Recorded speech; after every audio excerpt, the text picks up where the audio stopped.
Magandang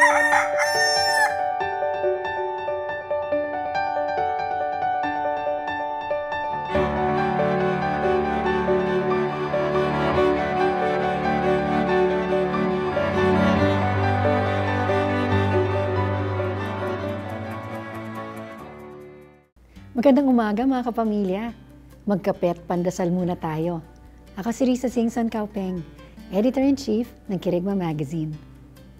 May narinig akong talk na pinaliwanag ang mga dahilan kung bakit nagiging miserable ang mga tao sa kanilang trabaho. Sabi ni Patrick Lencioni na kapag ang tao ay nananatiling anonymous at di kinikilala ang kanilang ginagawa sa organisasyon, ito ay isang rason kung bakit nagiging miserable ang isang empleyado. Ang pangalawang dahilan ay kapag ang tingin nila ay walang saysay ang kanilang trabaho. Ang pangatlong dahilan ay kapag hindi nila nasusukat kung mabuti ang ginagawa nilang trabaho.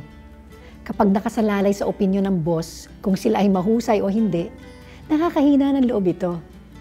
Ito rin ang mga dahilan kung bakit maraming tao ang umaalis sa ating mga simbahan, komunidad o organisasyon.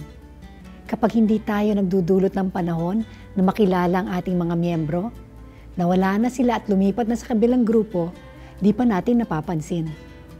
Sa madaling salita, ang punot dulo ng ito ay ang relasyon natin sa isa't isa. Bukas ay Valentine's Day. Isipin natin kung paano natin mapaparating ang ating pagkalinga at malasakit sa mga taong napapaloob sa ating mga opisina, komunidad, pati na ang ating pamilya. Tayong magdasal? Lord, turuan niyo akong magpakita ng tunay na pag-ibig sa aking mga nakakasalimuha araw-araw. Amen.